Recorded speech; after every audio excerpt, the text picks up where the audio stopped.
Nossa referência é o primeiro livro de Samuel, capítulo 10. E antes disso, nós vamos orar ao Senhor. Ore comigo. Pai, nós queremos te agradecer por esse dia. As misericórdias do Senhor se renovam a cada manhã e grande é a tua fidelidade. Nós, Senhor, sabemos que é um privilégio estar aqui. Nós não somos merecedores desta posição perante o Senhor, para cantar os teus louvores, Deus, para ler e meditar na tua palavra. Mas, Senhor, uma vez que é da tua vontade nos conceder esta bênção e este privilégio, pedimos que o Senhor acrescente sobre cada vida, da mais nova criança ao mais experiente adulto, o teu favor, para que o nosso coração esteja sensível, ó Deus, e receptivo à voz do Senhor nas nossas vidas. Ó Deus, queira nos abençoar, é o que pedimos em nome de Jesus. Amém. 1 Samuel capítulo 10, versículo 1 diz: Então tomou Samuel um vaso de azeite e lhe derramou sobre a cabeça, e beijou-o, e disse: Porventura não te ungiu o Senhor por capitão sobre a sua herança? Nós temos aqui dois homens, irmãos. De um lado nós temos um idoso, o profeta Samuel, já excedendo a casa dos 90 anos. E do outro lado nós temos um homem adulto chamado Saul. Saul, que é um homem que nós que conhecemos a Bíblia, sabemos um pouco sobre ele. Sabe aquele tipo de homem que consegue inspirar o coração dos outros? Sabe aquele homem que consegue inspirar esforço quando as pessoas já não têm mais força? Aquele que consegue te motivar com as palavras dele, que consegue levantar o ânimo da pessoa abatida? Sabe aquele homem que consegue fazer o coração das pessoas sentir esperança, desejo de avançar? Sabe esse tipo de pessoa? Saul não era assim nem um pouco. Saul era, na verdade, o oposto disso. Ele era o homem mais fechado dentro do mundinho dele que se podia imaginar. O homem mais interessado nas suas próprias coisas, tão somente nas suas próprias coisas. Aliás, os momentos em que ele aparece na Bíblia, normalmente, ou pelo menos no começo, é só vexame. Em vez de demonstrar força, coragem, liderança, ousadia, intrepidez, ele está sempre escondido, ele está sempre procurando alguma outra coisa para fazer, ele está sempre...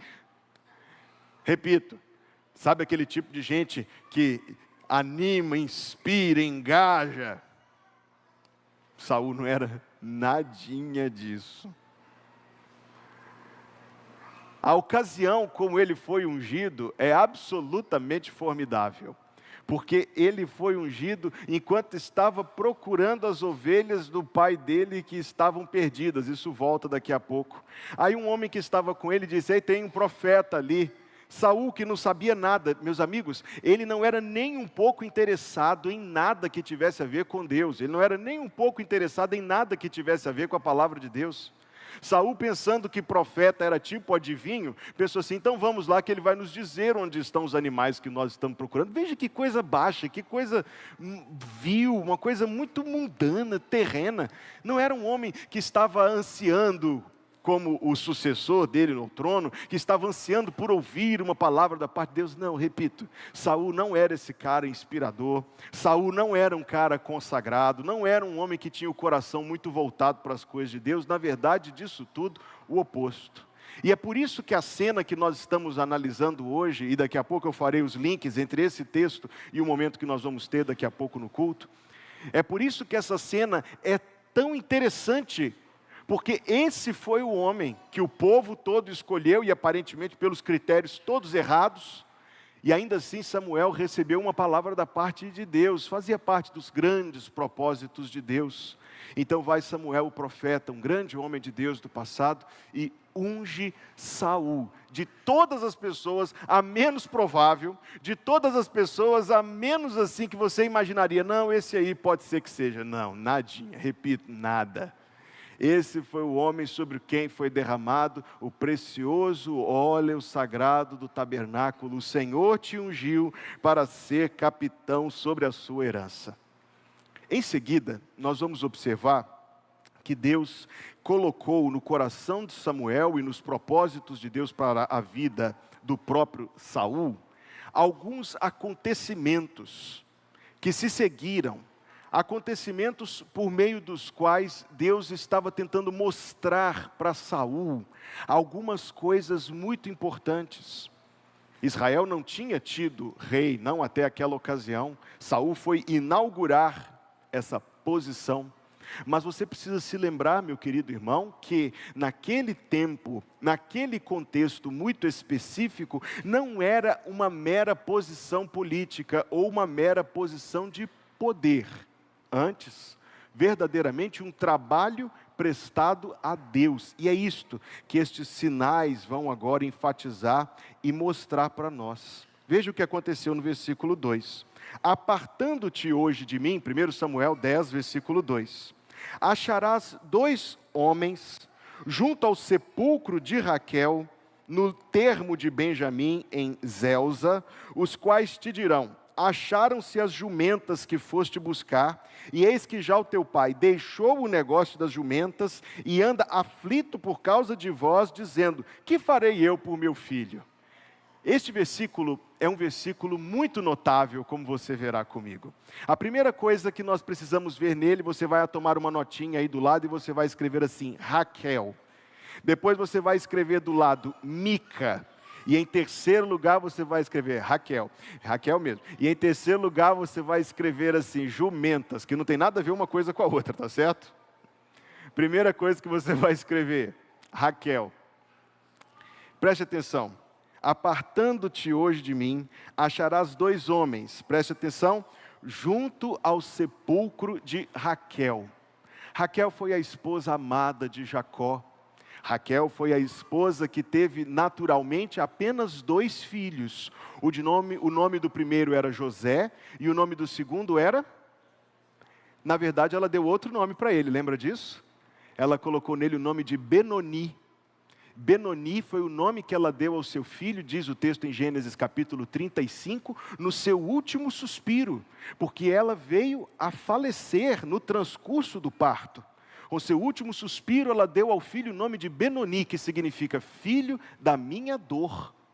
No entanto, Jacó não admitiu esse nome e deu ao seu filho o nome hebraico Beniamim. Ben significa filho, e Amim significa que se assenta à minha direita, ou à direita. O filho que se assenta à minha direita. Ele transformou um nome vergonhoso em um nome de honra. Como você sabe também, a nação de Israel era organizada em tribos. Saul, permita eu lhe perguntar, ó estudante da palavra de Deus, Saul era um filho de qual tribo? Se você chutar, você vai acertar. Não era Issacar, nem Naftali, nem Dan, nem Ruben, nem Manassés, nem Efraim. Se você disser que ele era filho da tribo de Benjamim, você acertou em cheio. Então nós temos a primeira nota que este versículo nos traz, uma lembrança sobre Raquel, a mãe de Benjamim, de quem Saul era um filho. Qual foi a segunda palavra que eu pedi para você anotar aí? Mica. Mica, por sua vez, está lá no finalzinho do livro dos Juízes. Para nós, talvez pareçam coisas muito espaçadas e distantes entre si, não para Saul. Saul estava vivendo os dias em que aquelas coisas que aconteceram estavam ainda sentidas, estavam ainda pulsando, fervendo, quentes na memória das pessoas. O que tinha acontecido? Ora, sabemos. Sabemos que houve uma profanação do culto de Deus.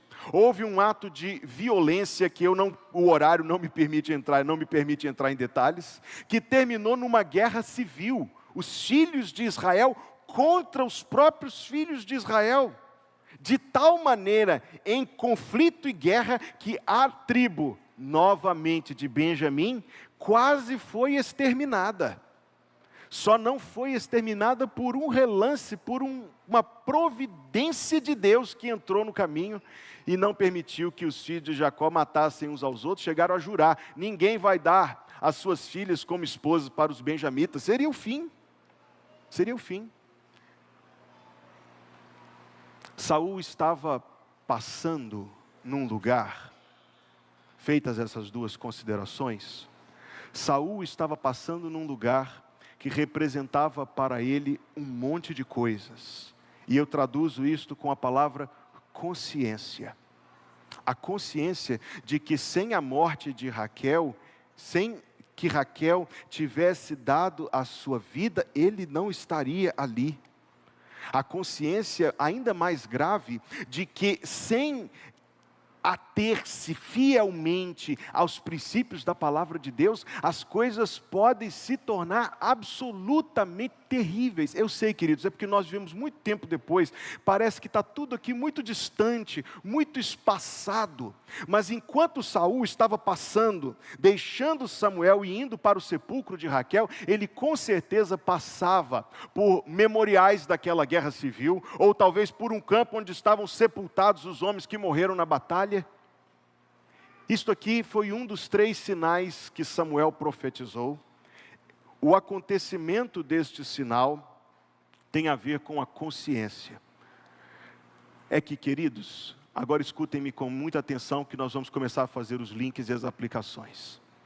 Uma vez que Saul estava prestes a se assentar sobre o trono, ele poderia muito facilmente se esquecer destas coisas que dão à nossa consciência gravidade.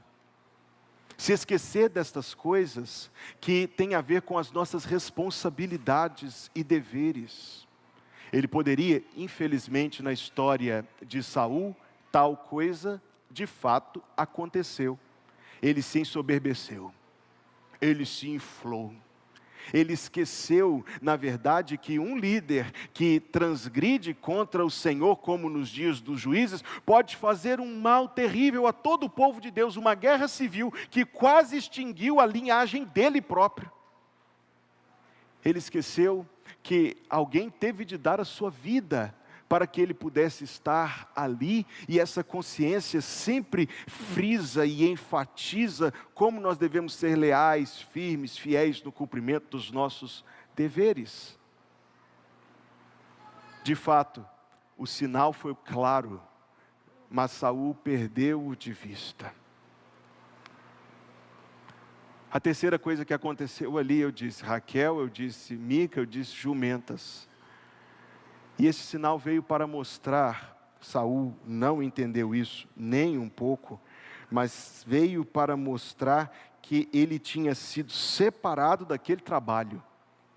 Ele tinha sido separado daquelas propriedades, ele tinha sido separado daqueles haveres, daquelas funções. Tinha sido separado por Deus para servi-lo, para estar numa posição de serviço perante o povo. Eu entendo, irmãos, que uma das coisas que Deus queria gravar no coração de Saul, era que ele não estava sendo posto como rei, por reconhecimento de capacidade, que desde o começo da mensagem eu já disse que ele não tinha, nem também por ele ser mais excelente que os outros, que nós sabemos a palavra de Deus, sabemos que ele não era, mas ele tinha sido colocado numa posição, não de senhorio, não de poderio, mas de serviço. Coisa de que Saul veio a esquecer-se. Como foi dito e anunciado, nós teremos agora em seguida, eu ainda tenho mais 2 colocações para fazer, não tenha tanta pressa assim. Mas nós teremos um momento em que nós vamos eleger uma nova diretoria da igreja, em que nós vamos eleger um novo conselho fiscal, e eu decidi aproveitar a oportunidade para fazer um momento em que nós vamos apresentar todos aqueles que ocupam posição de liderança perante a igreja, para recebermos dos irmãos a oração em nosso favor. Mas eu achei importante nós virmos a esse texto. Não pense que haja qualquer razão que me faça pensar nisso, senão o que a palavra de Deus revela sobre o coração humano. Mas nós precisamos novamente nos lembrar das palavras do Senhor Jesus Cristo. As palavras do Senhor Jesus estão no Evangelho de Mateus, capítulo 20. E eu queria que você lesse comigo, mas depois nós vamos voltar a 1 Samuel. Mateus, capítulo 20, versículo número 25.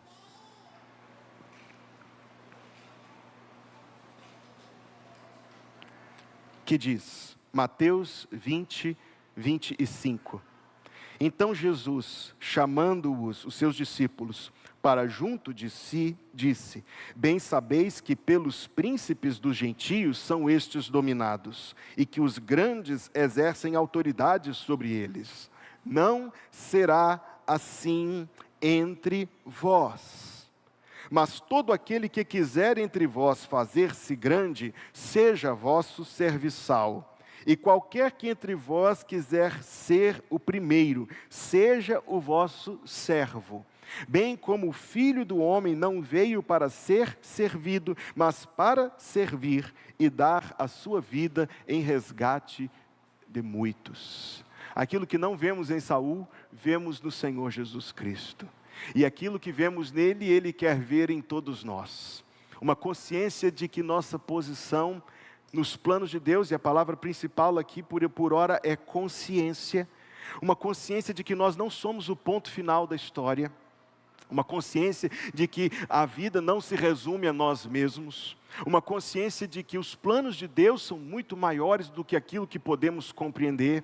Uma consciência de que não nos pertence conhecer todas as coisas ou tratar de todas as coisas, mas apenas um pequeno lugar. Aliás, vem-me à memória um dos hinos que eu amo tanto do hinário do cantor cristão, que diz: eu quero encontrar um obscuro lugar na seara do meu Salvador, enquanto for vivo, sim, vou trabalhar como prova de meu grande amor. E esta consciência de que Cristo deu sua vida por nós, e sem que Cristo por nós tivesse morrido, não estaríamos aqui. Esta consciência de que temos uma grande honra e uma grande responsabilidade em sermos servos de Deus, evidentemente há de nos inspirar temor e zelo. Temor e zelo. Enquanto reconhecemos também que o próprio Deus é quem nos separa para o seu trabalho. Prossigamos, veja o segundo sinal no versículo 3, 1 Samuel 10, versículo 3. Esse texto é muito interessante. E quando dali passares, ou seja, cumprindo-se o primeiro sinal, este sinal onde Saul estava vendo as marcas de todas as coisas que aconteceram antes dele, de todos os que vieram antes dele. E quando dali passares mais adiante, e chegares ao carvalho de Tabor, ali te encontrarão 3 homens que vão subindo a Deus a Betel. Um levando 3 cabritos, o outro 3 bolos de pão e o outro um odre de vinho. E te perguntarão como estás e te darão 2 pães que tomarás das suas mãos. Eu disse que a primeira palavra-chave era a palavra consciência e a segunda vem a palavra serviço.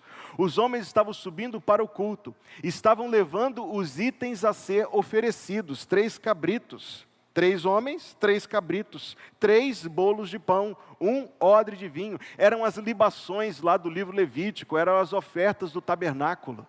Curiosamente, o sinal foi claro. Estes homens que estão levando cabritos, estes homens que estão levando pães, estes homens que estão levando vinho, te darão 2 pães. Não um cabrito, não o vinho, 2 pães. Permita-me encontrar aqui algo para refletir. E eu encontro para refletir que mesmo sendo um rei, Saul não era mais do que um servo. E na condição de servo, pão bastava. Entende essa lição? Porque o apóstolo Paulo, quando escrevia nas suas cartas, tentando afugentar os lobos que predavam as ovelhas, os descrevem como dominadores, exploradores, manipuladores. Mas Paulo diz, esses homens não são pastores, são falsos homens de Deus, são perigosos, são cânceres, como o apóstolo Paulo escreveu numa das suas epístolas. É de fato, queridos irmãos, na igreja do Senhor Jesus Cristo, as posições disponíveis, as posições que alguém pode vir a ocupar, outras não são, senão posições de serviço. E nós devemos aprender a ver a nós mesmos. Esta é uma visão bíblica de si mesmo. Ver a nós mesmos como servos. Alguns anos atrás eu estava pregando numa igreja, a convite do pastor daquela igreja. E num dos momentos entre os cultos naquela ocasião, um membro da igreja veio me procurar. E foi uma abordagem um tanto quanto estranha, reconheço, mas o que ele queria dizer para mim era: eu estou insatisfeito com isso, com aquilo, com não sei o que, com o que lá, com isso, o que mais e tal. Só faltou chamar de bonito e de elegante, o resto ele disse. E por causa disso eu estou entregando todos os meus cargos, ou mudo as coisas ou eu não sirvo mais. Eu disse a esse irmão, falei, não, irmão, o irmão jamais fará um pecado desse. Ele se espantou, ele achou que eu ia alimentar o sentimento dele, talvez. O irmão é servo. Servo escolhe onde trabalha, meus irmãos. Servo escolhe por quanto tempo trabalha, meus irmãos. Servo escolhe o salário. Carecemos de ver a nós mesmos, biblicamente, como servos, então. O servo tem mais dever do que direito, não é verdade? O servo não escolhe o que faz, nem onde faz, nem por quem faz, nem em que condições faz, nem por quanto tempo faz, nem por qual salário faz. O servo que protesta, o servo insubmisso, o servo que não serve, é mau servo. Será o servo que, no grande dia, não ouvirá as palavras que todos queremos ouvir, servo bom e fiel. Talvez ouvirá o contrário, servo mau e receio, servo mau e infiel. Não, misericórdia. É humano, mas ser humano não quer dizer, mas ao dizer que é humano, não estou dizendo que é justo. Ao dizer que é humano, não estou dizendo que é correto. Ao dizer que é humano, não estou dizendo que é bom. É humano. Que nós vejamos as coisas de uma maneira diferente da maneira de Deus. É bíblico, é cristão, alinharmos a nossa visão com a visão de Deus, a visão de servir. O Filho do Homem não veio para ser servido, mas para servir e dar a sua vida em resgate de muitos. Quando essa semana eu pedi à nossa irmã Aline, que nos ajuda na secretaria da igreja, que levantasse uma lista dos irmãos que atuam nos ministérios da igreja, eu encontrei algo que me fez ficar muito grato na condição de pastor. O total de servos envolvidos em todos os ministérios da igreja ultrapassa o número de 200 pessoas. Não é grato ouvir isso? Eu me sinto particularmente grato, isso me levou a orar e agradecer ao Senhor, porque nós ouvimos alguns dizerem que é sempre um número de 20% ou 40%, graças a Deus estamos longe disso, Nosso alvo é 100%, amém? Como eu fiquei grato em ver isto. E talvez as pessoas dizem que Deus tem abençoado muito a nossa igreja, e é verdade. Deus tem abençoado muito a nossa igreja, mas a bênção de Deus começa na disposição dos servos em servirem. A bênção começa na mobilização dos corações. A bênção começa na inspiração de alvos elevados de santidade, de cooperação. Quando um crente faz uma escolha em detrimento de uma preferência pessoal, mas pelo bem da sua igreja. Quando um remido, um servo de Jesus Cristo faz uma escolha, dizendo não para si mesmo aqui ou ali, para que possa dizer sim para a obra do Senhor. É nesse instante que a bênção começa. É nesse instante que a bênção é inaugurada, deflagrada, e a partir daí se estende para abençoar todo o corpo de Cristo. Saul, que pena, que grande chance ele perdeu de ser uma bênção para Israel. Mas nós não perderemos a nossa chance de ser uma bênção nas mãos de Deus. Em terceiro lugar, o terceiro sinal, versículo 5, 1 Samuel 10, versículo 5. Então chegarás ao outeiro de Deus, onde está a guarnição dos filisteus. E há de ser que, entrando ali na cidade, encontrarás um grupo de profetas que descem do alto e trazem diante de si saltérios e tambores e flautas e harpas, e eles estarão profetizando. E o Espírito do Senhor se apoderará de ti, e profetizarás com eles, e tornar-te-ás um outro homem. E há de ser que, quando estes sinais te vierem, faze o que achar a tua mão, porque Deus é contigo. O terceiro sinal, então, era esse sinal muito notável, mas para a gente entendê-lo, a gente precisa nos lembrar o que era profeta no Antigo Testamento.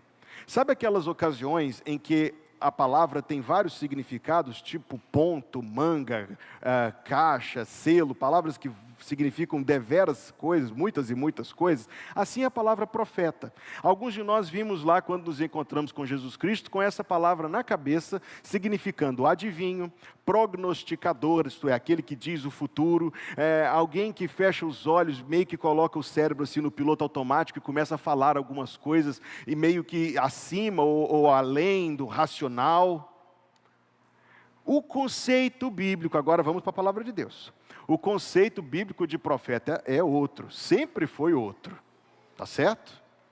Samuel inaugurou uma instituição chamada Casa de Profetas, onde ele treinava homens como pregadores. A nação era muito grande, milhões de pessoas, espalhada num vasto território. Quem iria ensinar esse povo? Quem iria ensinar a lei de Deus? Quem iria ensinar a vontade de Deus? Quem iria encorajar as pessoas a servirem a Deus, a irem ao tabernáculo, oferecerem culto, etc.? Eram os profetas. Era um trabalho pastoral, sim. Eles iam por toda a nação pregar, eles iam por toda a nação estimular o povo a fazer as coisas que agradam a Deus. Eram pregadores, repito, eram pregadores. Pregadores munidos do quê? Munidos dos livros até então já escritos, munidos dos livros de Moisés, munidos dos primeiros salmos, como Deuteronômio 32 e Salmo 90, por isso fala de instrumentos musicais. Fato é, agora vamos entender o sinal, que Saul era um homem muito infantil, um homem muito distraído com coisas desse mundo, um homem muito superficial, espiritualmente pobre, um homem raso. Mas naquele encontro, naquele instante, aqueles homens desciam adorando o Senhor, louvando, cantando salmos, e Saul se viu no meio daquele grupo, e o Espírito do Senhor, diz o versículo 7, se apoderará de ti. E a coisa mais importante é, tornar-te-ás um outro homem, isto é, de um homem infantil para um servo maduro, de um homem distraído com coisas, preocupado com riquezas materiais, com bichos, um homem que tinha propósitos elevados, santos, de um homem superficial, raso, para um homem separado para Deus, um homem com profundidade. Isso era tão incomum para Saul, que quando isso aconteceu, surgiu um ditado em Israel, lembra disso? Está também Saul entre os profetas, que é quando você vê uma pessoa que não combina com o que está acontecendo ali, uma pessoa que não pertence naquela atividade ou naquele grupo, e você vê aquilo, tornou-se um ditado em Israel, quando você via alguma coisa muito incomum, olha, está também Saul entre os profetas, quer dizer, ele não pertence ali. Que pena que a vida desse homem foi marcada por uma coisa tão baixa, mas ao mesmo tempo esse sinal serviu, a intenção era engravar no coração de Saul, mas engrava em nosso coração o quanto nós precisamos ser dependentes da palavra de Deus. Lembra do que Deus disse para Josué? Esse livro da tua lei não se apartará da tua boca, mas meditarás nele de noite e de dia. Não é isso que está escrito no Salmo 1, que todos nós sabemos de coração? Bem-aventurado o homem que não anda segundo o conselho dos ímpios, não se detém no caminho dos pecadores, não se assenta na roda dos escarnecedores, antes o seu prazer está na lei do Senhor, e na sua lei medita de dia e de noite. Era muito perigoso para a nação de Israel ser governada por um homem que não estava debaixo da santa e benéfica influência da palavra de Deus. É muito perigoso para as igrejas do Novo Testamento colocarem e reconhecerem e seguirem a condução de pessoas que não estão sendo dirigidas pela palavra de Deus, mas por opiniões mundanas, por influências carnais, por teorias incrédulas. Eis os links. Você sabia que, meu irmão, os melhores momentos do reinado de Saul, que foram poucos, foram os momentos em que está escrito que o Espírito Santo exercia alguma influência sobre a vida dele. Por exemplo, a grande vitória que ele teve contra os amonitas, que eu não posso entrar em detalhes aqui, está no capítulo 11, foi quando o Espírito se apoderou de Saul, capítulo 11, versículo 6. O que é o Espírito Santo apoderar-se de alguém? Será que é julgar a pessoa no chão, enquanto ela balbucia em aquilo que é incompreensível, ou quando ela sai desta realidade para entrar numa realidade meio sobrenatural ou além do natural? Meus amados irmãos, não é isto. Eu peço que você me ouça com o máximo da sua atenção. Não é isso que o Novo Testamento ensina.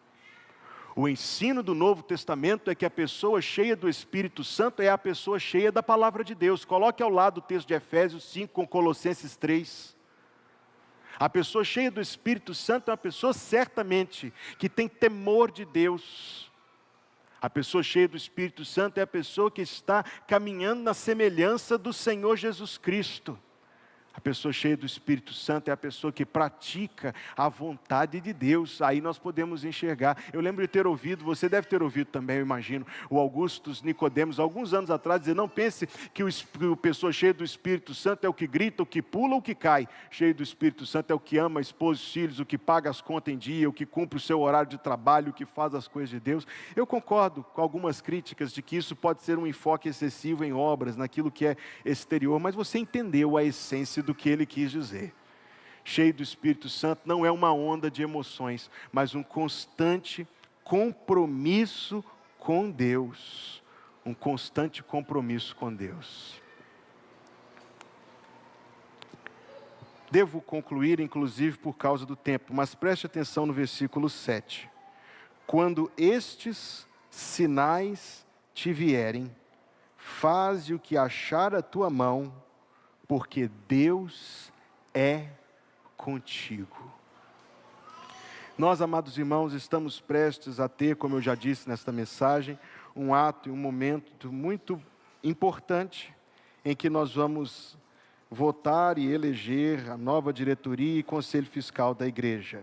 Mas eu procuro, às vezes, não olhar apenas para o aspecto burocrático dessas coisas, mas para o aspecto espiritual. Esse ato vai produzir uma ata, a ata vai ser levada para o cartório, depois para os bancos, até para a Receita Federal chega uma cópia desse documento. Tudo muito certo. Essa ata outorga poderes a mim como presidente da igreja, aos vice-presidentes, aos tesoureiros, às secretárias para poder fazer os registros, movimentar as contas. Outorga, e eu coloquei aqui nas minhas anotações, entre aspas, poderes, entre aspas. O ato que outorga unção. O ato que outorga unção, com a qual desempenharmos o nosso serviço ao Senhor no seio da igreja, é quando a mão de Deus se estende sobre nossas vidas para nos capacitar pelo Espírito Santo. E isto não se confina à diretoria da igreja. Você pode ler o Novo Testamento todinho, você não encontra uma palavra sobre diretoria de igreja, não. Isso é uma exigência do Código Civil. Mas você encontrará sim posições de serviço aos santos e à igreja. Posições essas que devem ser acompanhadas de oração. E como eu disse, não se confina a algumas pessoas, porque Deus quer que toda a sua igreja sirva. Deus quer que toda a sua igreja busque santidade. Deus quer que toda a sua igreja ame a sua obra. Em nome de Jesus.